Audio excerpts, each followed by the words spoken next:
The massive crystal towers of Zephyria Prime stretched toward the purple sky like frozen lightning. Inside the largest tower, 12 different alien species sat around a circular table that glowed with soft blue light. This was the Galactic Council, and they had ruled the known galaxy for over 3,000 years. Council Speaker Vex Thera stood at the center of the room. Her forearms moved in graceful patterns as she spoke, her voice carrying the weight of authority that had crushed 100 civilizations. The Colonian leader's skin was dark green and covered in small scales that caught the light with each movement. "Fellow council members," she began, her voice echoing through the chamber, "we have a problem that grows larger each day. The humans continue to spread across our galaxy like a disease." The other council members shifted in their seats. Some nodded in agreement while others whispered among themselves. The Altarians, with their tall, thin bodies and silver skin, looked nervous. The Zephyrians, who looked almost human except for their bright yellow eyes, seemed worried. "How many worlds do they control now?" asked Councillor Thexmon of the Rigel Empire. His massive bulk filled his chair, and his 6 eyes focused on a holographic display that appeared above the table. 47 worlds, and growing," replied Vex Thera.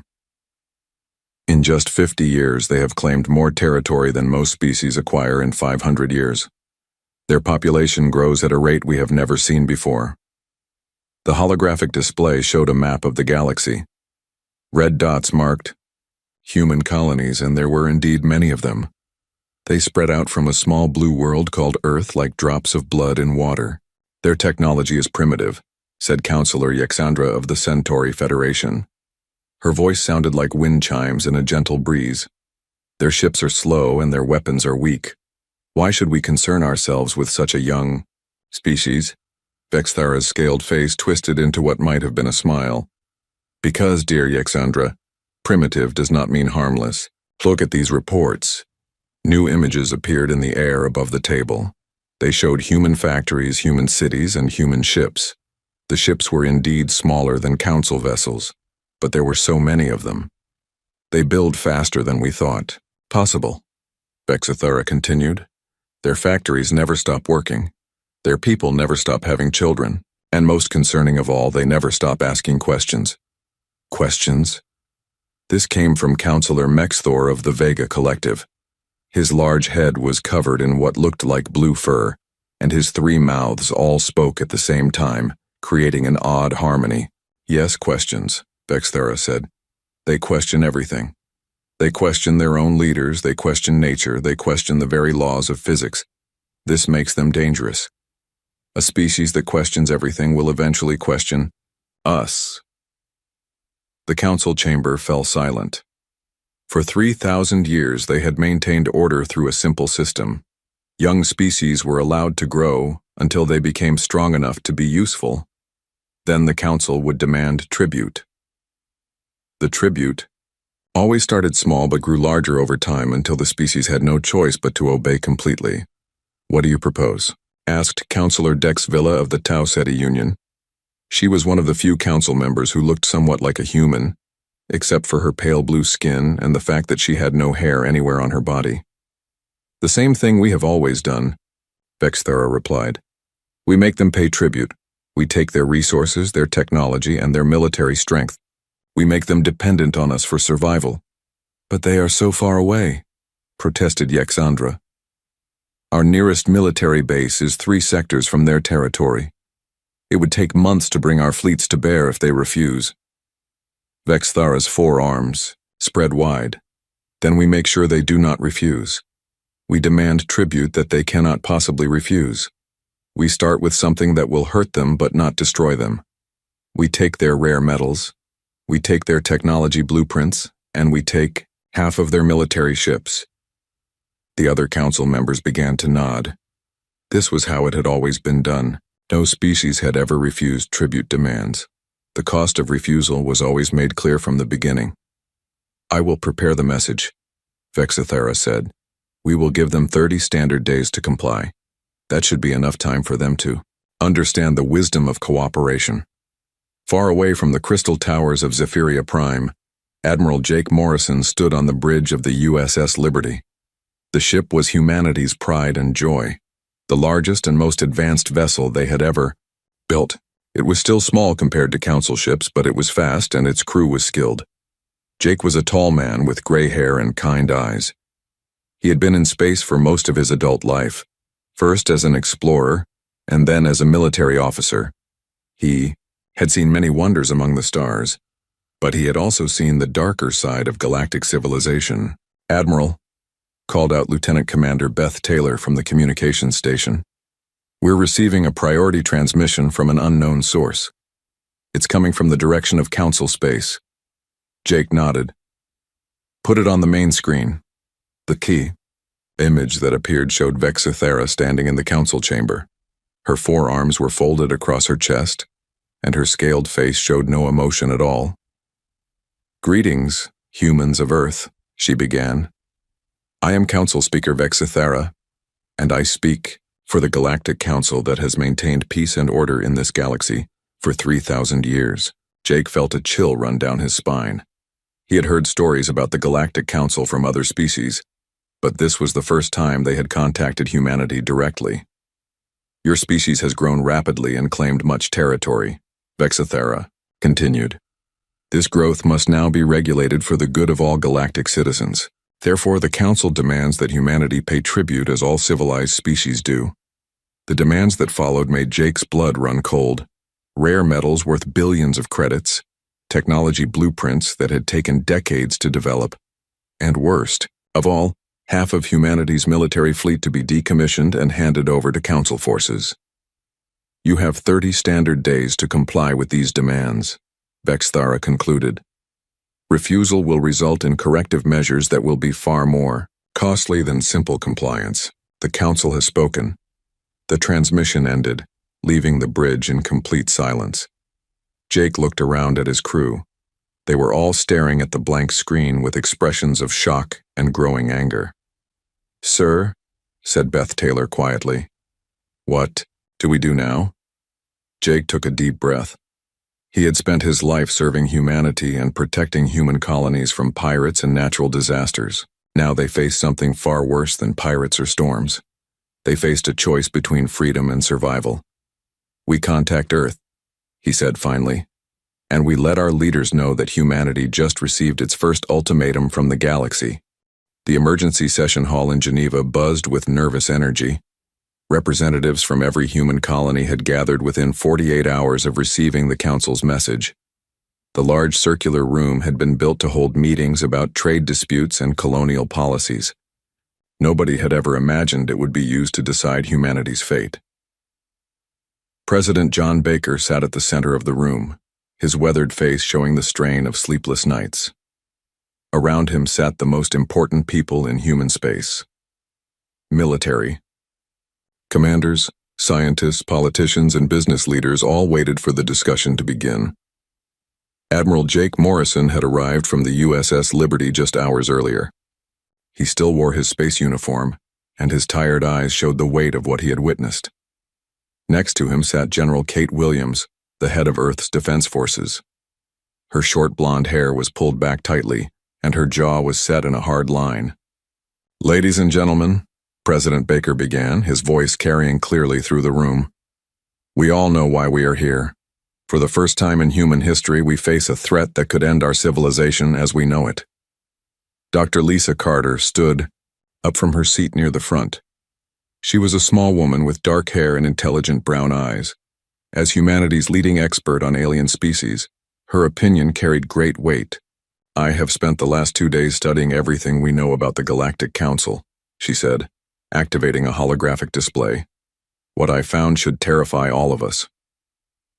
The display showed images of different alien species. Some looked almost human, while others were so strange that it hurt to look at them. But they all had one thing in common. Their eyes looked empty, defeated. "These are the Altarians before they joined the Council," Dr. Carter continued, pointing to an image of proud-looking, silver-skinned beings. "And this is them now." The second image showed the same species, but they looked smaller somehow, as if the life had been drained out of them. "The pattern is always the same," she explained. "First comes the tribute demand, The species usually complies because the alternative seems worse. But the tribute never stops growing. After a few decades, they find themselves completely dependent on the Council for everything. Senator Maria Rodriguez from the Mars colonies raised her hand. She was an older woman with gray hair and kind eyes. Dr. Carter, surely you are not suggesting that all negotiation is useless. The Council has ruled for 3,000 years. They must have some wisdom we can learn from. Several people nodded in agreement. Senator Rodriguez had built her career on finding peaceful solutions to difficult problems. Her success in ending the Mars mining wars had made her famous throughout human space.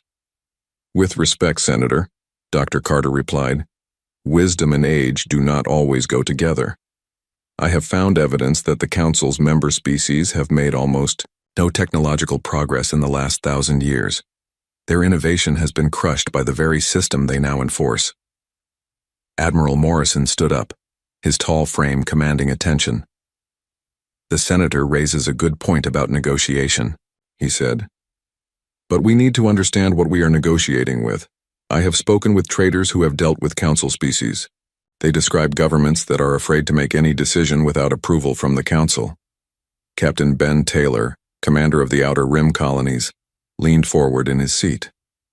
He was a young man with sandy hair and sharp blue eyes.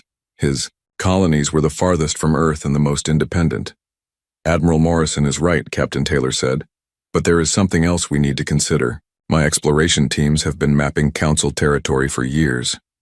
Their military bases are old, sometimes centuries old. Their ships follow the same patterns they have used for generations. Engineer Sam Collins, representing the industrial colonies, pulled up his own display. He was a big man with calloused hands and a practical manner. I have been running numbers since we got the tribute demand, he said. If we give them what they want, it will set back human expansion by at least 50 years. Our colonies will barely have enough resources to survive, let alone grow. But if we refuse, Senator Rodriguez countered, we face military action from a force that has conquered the entire galaxy. How can we possibly win such a war? The room fell silent. Everyone knew she was right. Humanity had maybe 2,000 military ships scattered across 47 worlds. The Council commanded the resources of hundreds of species across thousands of worlds. Dr. Carter spoke up again. There is one thing I discovered that might change our thinking, she said. The Council's unity is not as strong as it appears. I have found evidence of unrest on several member worlds. The Zephyrians in particular have been questioning the tribute system. General Williams had been quiet until now, but she finally stood up. Her voice was steady and strong. I have been listening to all of your arguments, she said, and I keep coming back to one simple question. What kind of future do we want for our children?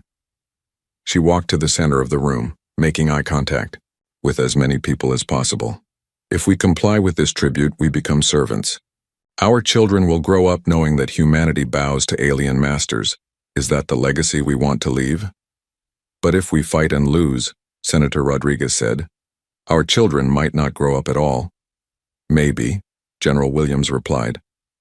But at least they will know that their parents stood up for what was right. They will know that humanity chose freedom over safety.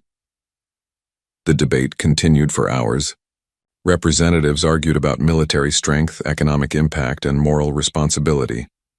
Some wanted to negotiate for better terms. Others wanted to refuse completely. A few even suggested abandoning the outer colonies and retreating to the inner systems. President Baker listened to every argument. He asked questions and took notes, but he did not reveal his own thoughts. The decision would ultimately be his, but he wanted to hear from everyone first. As the day wore on, patterns began to emerge. The older politicians tended to favor negotiation and compromise. The military leaders wanted to prepare for war. The scientists were divided, with some believing humanity could innovate their way out of the problem while others thought the odds were impossible. But there was something else emerging from the discussion. A growing anger at the idea that humanity should submit to demands from species they had never even met. These aliens had never asked to be friends or trading partners. They had simply announced that humanity must pay tribute or face destruction. As the sun set over Geneva, President Baker finally stood up. The room fell silent as everyone waited to hear what he would say. "We will continue this discussion tomorrow," he announced. "But I want everyone to think about one thing tonight. In all our history, humans have faced impossible odds before.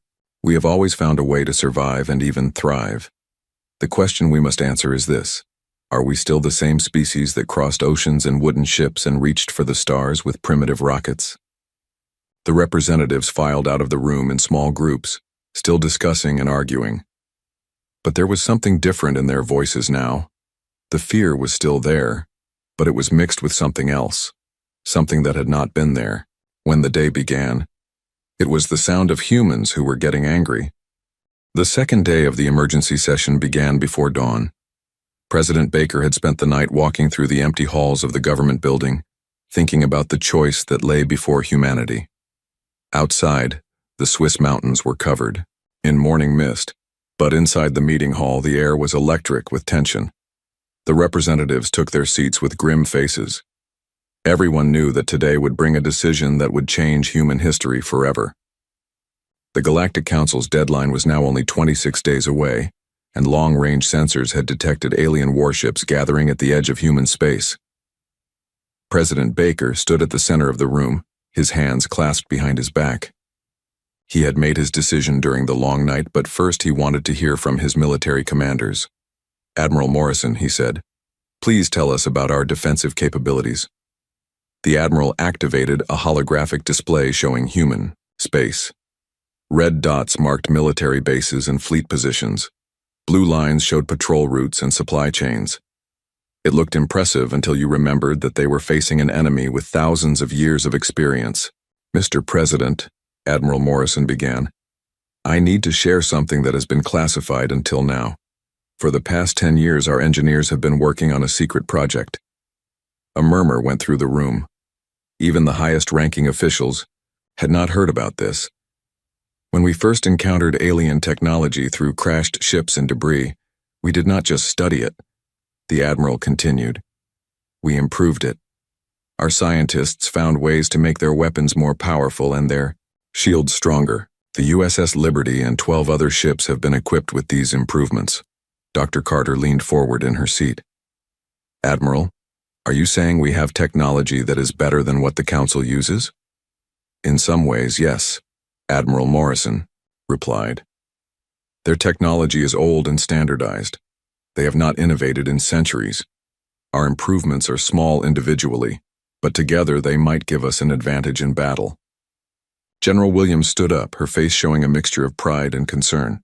"The Admiral is right about our technological advances," she said, "but we need to be realistic about numbers. Even with better weapons, we are still vastly outnumbered, Captain." Taylor from the Outer Rim colonies raised his hand. "General, what if we are not just fighting for ourselves?" Dr. Carter mentioned unrest among the Council's member species. "What if we could turn this into a larger rebellion?" Dr. Carter nodded enthusiastically.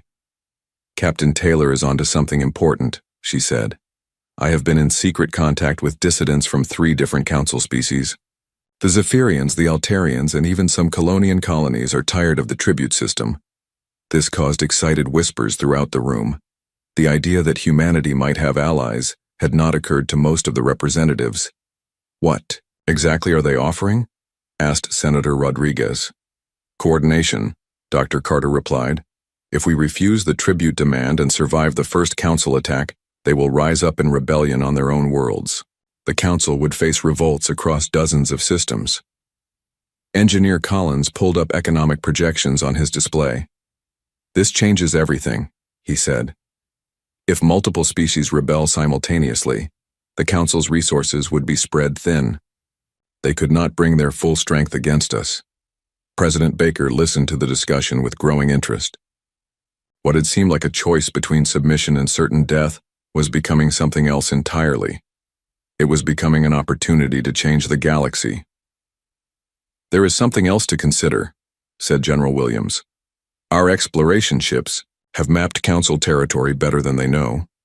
We have found weaknesses in their supply lines and identified their most important military bases.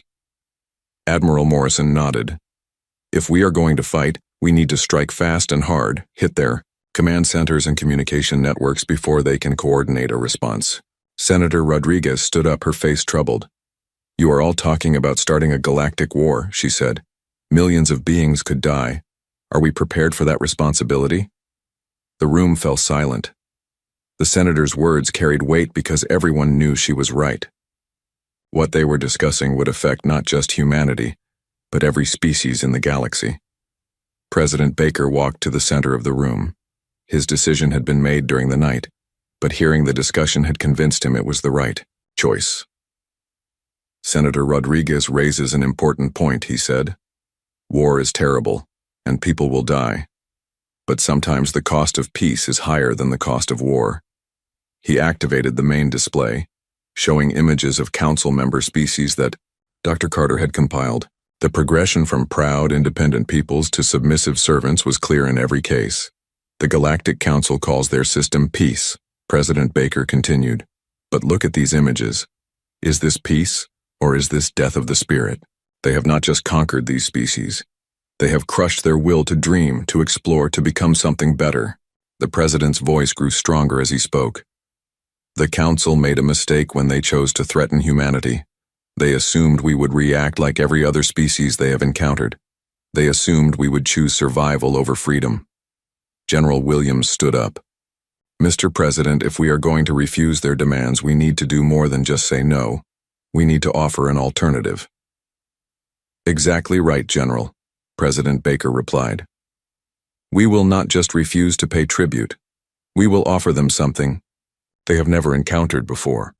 We will offer them partnership based on equality and mutual respect. Dr. Carter's eyes lit up with understanding. And if they refuse our partnership, we show them what happens when humans fight for their freedom. Engineer Collins was already working on calculations. Sir, if we are going to make this work, we need to move fast. Our industrial colonies can increase military production, but it will take time. Time we may not have, Admiral Morrison pointed out. The Council's advance fleet could arrive in 3 weeks. President Baker looked around the room at the faces of humanity's leaders. He saw fear, but he also saw determination. These were the descendants of people who had crossed dangerous oceans and hostile continents to build new lives. They were the children of those who had reached for the stars when everyone said it was impossible. Then we make those 3 weeks count, he said. Admiral Morrison, prepare our fleets for battle. General Williams, coordinate with our allies among the Council species. Dr. Carter, draft our response to the tribute demand. And Engineer Collins, tell our factories to work around the clock. The President paused, looking at each person in the room. In 3 weeks, the Galactic Council will learn something new about humanity. They will learn that some things are worth fighting for, and freedom is at the top of that list. As the representatives filed out to begin their preparations, there was no more debate about what to do. Humanity had made its choice. They would rather fight as free beings than live as slaves. The die was cast, and the galaxy would never be the same. The Crystal Council chamber on Zephyria Prime had never been so quiet. 12 alien species sat around the glowing table, their attention focused on the human ambassador who stood in the center of the room. Ambassador Ryan Peterson was a calm man with silver hair and steady eyes. He had spent his career negotiating with difficult people, but nothing had prepared him for this moment. Council Speaker Vexthara lounged in her chair, her forearms folded across her scaled chest. She expected to hear the usual pleading that came from species facing their first tribute demand. Perhaps the humans would ask for more time or try to negotiate smaller amounts. She had heard it all before. Honored Council, Ambassador Peterson began, his voice carrying clearly through the chamber. I bring humanity's response to your tribute demand. The council members leaned forward slightly. This was the moment they had been waiting for. Another species would join their ranks of obedient servants.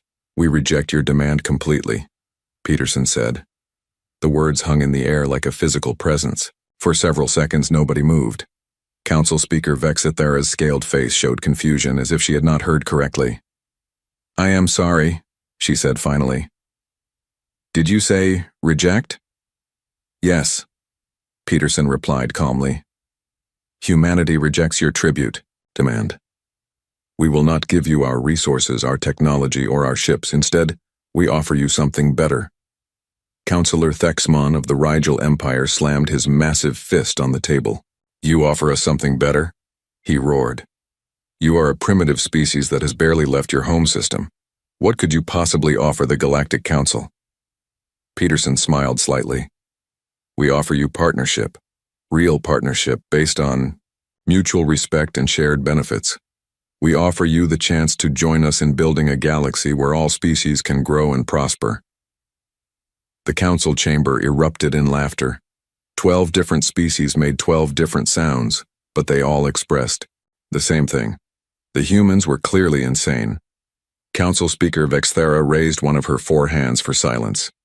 Ambassador Peterson, she said, her voice dripping with false kindness. You clearly do not understand the situation. We are not asking for your cooperation. We are demanding your tribute. You have no choice in this matter. We always have a choice, Peterson replied. That is what makes us human. Councillor Yexandra of the Centauri Federation stood up, her tall, thin form swaying slightly. You speak of choice, she said, her voice like wind chimes. But choice is a luxury for species that can defend themselves. You have perhaps 2,000 ships scattered across 47 worlds. We command the resources of an entire galaxy. Peterson nodded politely.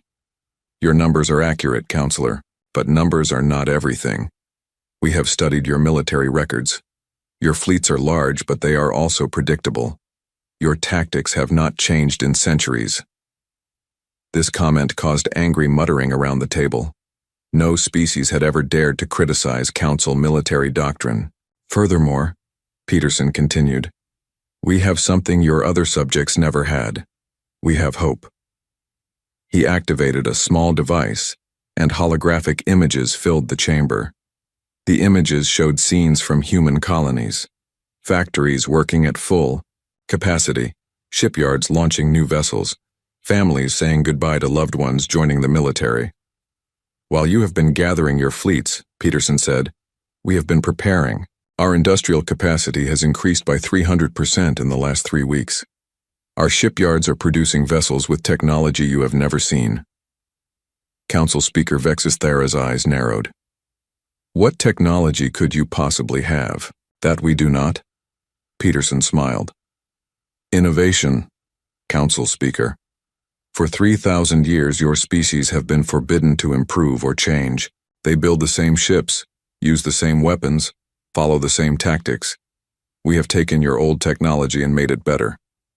The images changed, showing technical specifications and weapon test results. The council members studied the data with growing concern. These were not the crude weapons of a primitive species. Impossible, breathed Councillor Mexthor of the Vega Collective. These energy readings are beyond anything in our databases. Nothing is impossible when free minds work together, Peterson replied. But we have not come here just to boast about our weapons. We have come to offer you one last chance for peace. He walked closer to the council table, making eye contact with each member. Join us in building a new kind of galactic civilization, one where species work together because they choose to, not because they are forced to. Council Speaker Vexithara stood up, her forearms spread wide in a gesture of dominance. Enough of this madness, she declared. You are one species against hundreds. You are children playing with toys against adults who have ruled the galaxy for millennia. Are we? Peterson asked quietly. Because I have been in contact with representatives from several of your member species. They are tired of the tribute system. They are ready for change. This statement caused real alarm among the council members. They began speaking to each other in their native languages, their voices rising in concern. The Zephyrians remember what freedom felt like, Inaura Peterson continued. The Altarians still dream of the stars they once explored. Even some of your Colonian colonies are questioning why they should pay tribute to masters who give nothing in return. Councillor Dex Villa of the Tau Ceti Union leaned forward. You are lying, she said. but her voice lacked conviction. "Am I?" Peterson asked. "Check your communication networks. See how many worlds have gone silent in the last week. See how many of your tribute collectors have failed to report in." The council members looked at each other with growing unease. They had indeed noticed some communication problems, but they had assumed it was just technical difficulties. Peterson activated his device again. This time the images showed council member worlds, but these were not the submissive populations the council expected to see. These were crowds of beings holding signs and chanting slogans. They were protests and demonstrations on dozens of worlds. "The galaxy is changing," Peterson said. "The age of tribute is ending. You can either change with it, or you can try to stop it with force. But understand this. If you choose force, you will not just be fighting humanity. You will be fighting everyone who dreams of freedom." Council Speaker Vexithara's scaled face had turned a darker shade of green. "This is treason," she hissed. "You are inciting rebellion against lawful authority." "I am offering hope to the hopeless," Peterson replied. "I am reminding enslaved species that they were once free." The council speaker's forearms began to shake with rage. "You have made your choice, humans. You have chosen war over wisdom. Very well. Our fleets will show you the price of defiance." Peterson nodded sadly. "I hoped you would choose differently, but we are prepared for your response." He activated his device one final time. The holographic display showed the location of every council military base, every supply depot, every communication relay. The information was detailed and accurate. "How did you get this?" demanded Councillor Thexmon. "We asked nicely," Peterson replied. "It is amazing what people will tell you when they trust you." Council Speaker Vexithara stood up, her full height making her look even more intimidating. "Leave this chamber," she commanded. "Return to your ships and flee to the edge of the galaxy. Perhaps if you run far enough, you will live to see another year." Ambassador Peterson bowed politely. "I will convey your response to my government.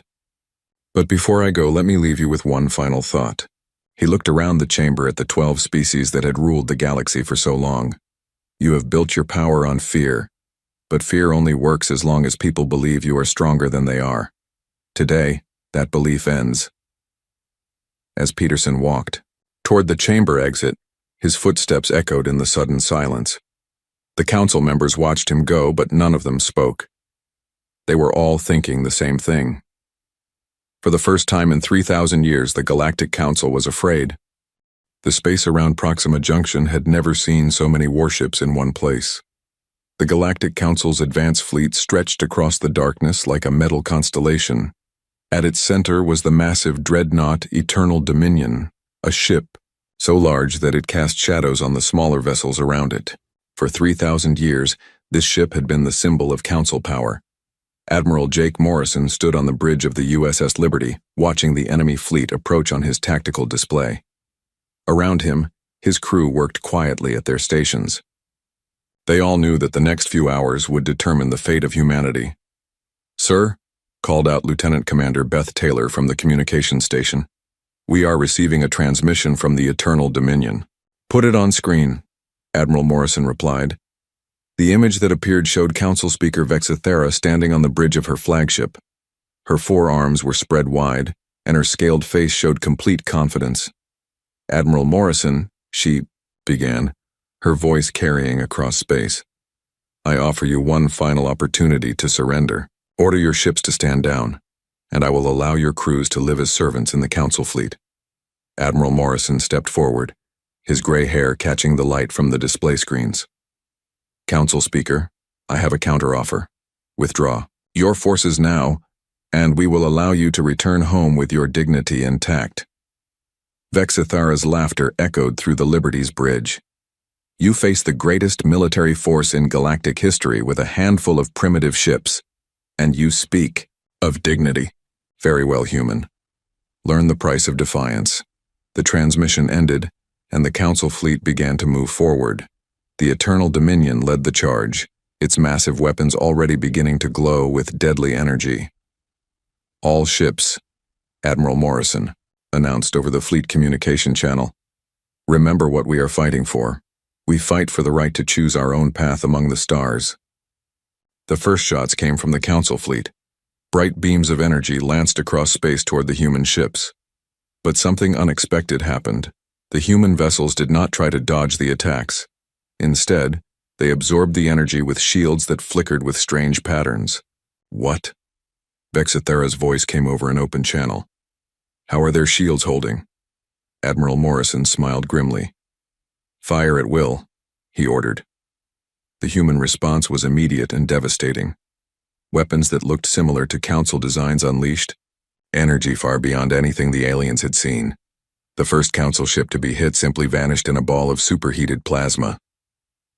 Impossible, Vexithera screamed. Those weapons cannot exist. But they did exist, and they were tearing through the Council fleet like fire through paper. The humans had indeed taken Council technology and improved it beyond recognition. Where the aliens had used brute force, humans had used precision. Where the aliens had relied on size, humans had chosen speed and efficiency. The battle that was supposed to last for days was over in less than 2 hours. Council ships exploded or surrendered one by one. The mighty Eternal Dominion, symbol of galactic oppression for 3 millennia, drifted powerless through space with its engines dead and its weapons destroyed. Admiral Morrison opened a communication channel to the crippled flagship. Council Speaker Vexithera, do you surrender? The response was a mix of rage and disbelief. This is not possible, she said. We have ruled the galaxy for 3,000 years. We cannot be defeated by children who just learned to build starships. You ruled through fear, Admiral Morrison replied. But fear only works when people believe in it. Today that belief died. As news of the battle spread across the galaxy, something remarkable happened. On world after world, the subject species of the Galactic Council rose up in rebellion. The Zephyrians declared independence from their tribute obligations. The Altarians seized control of their government buildings. Even some Colonian colonies turned against their own empire. Dr. Lisa Carter watched the reports coming in from her command center on Earth. Each message brought news of another world throwing off. The chains of Council rule. The rebellion was spreading faster than anyone had dared to hope. Dr. Carter called out one of her assistants. We are receiving a priority transmission from the Zephyrian homeworld. The image that appeared showed a tall being with bright yellow eyes and skin that seemed to glow with inner light. This was Prime Minister Lexandra of the newly free Zephyrian Republic. Dr. Carter, the alien leader said, we cannot thank humanity enough for what you have done. For the first time in 1,000 years, our children will grow up free. Similar messages came in from dozens of worlds. Species that had been enslaved for centuries were tasting freedom for the first time. They spoke of dreams they could now pursue and ideas they could now explore. President John Baker addressed the galaxy from the United Nations building in New York. His words were broadcast to every inhabited world, carried by communication networks that the Council could no longer control. To all the species of the galaxy, he began, today marks the beginning of a new age, an age where cooperation replaces coercion, where partnership replaces domination. He paused, looking directly into the camera. We invite all free species to join us in building something that has never existed before. A galactic community based on mutual respect and shared prosperity. The response was immediate and overwhelming. Within hours, representatives from 50 different species had requested permission to send ambassadors to Earth. They wanted to learn about this new form of government that humans called democracy. Engineer Sam Collins worked around the clock to establish communication networks between the newly free worlds. Trade agreements were signed. Scientific information was shared freely. For the first time in millennia, the galaxy buzzed with innovation and creativity. The Galactic Council, reduced to a handful of core worlds, tried desperately to maintain their authority. But their military was broken, their economy was collapsing, and their subjects had abandoned them. Council Speaker Vexithera found herself ruling over empty palaces, while the galaxy moved forward without her. Within 6 months, the Galactic Alliance was formally established. Unlike the old Council, it had no supreme ruler and demanded no tribute. Member species contributed what they could and received help when they needed it. Decisions were made by democratic vote rather than imperial decree. Admiral Morrison, now serving as humanity's representative to the Alliance Council, stood in the new chambers on the neutral world of Haven Station. Around him sat representatives from over 200 species, all working together to solve the problems of galactic civilization. "The tribute age is over," he announced to the assembly. "The age of freedom has begun." The chamber erupted in cheers from 100 different species. The sound echoed through the station and out into space, carrying a message of hope to every corner of the galaxy. Humanity had kept their promise. They had not just won their own freedom, they had brought freedom to the stars themselves. The galaxy would never be the same, and that was exactly what the humans had intended. In the end, the Council had been right about one thing. Humanity's reply had indeed shaken the galaxy, but instead of bringing destruction, it had brought something far more powerful. It had brought hope.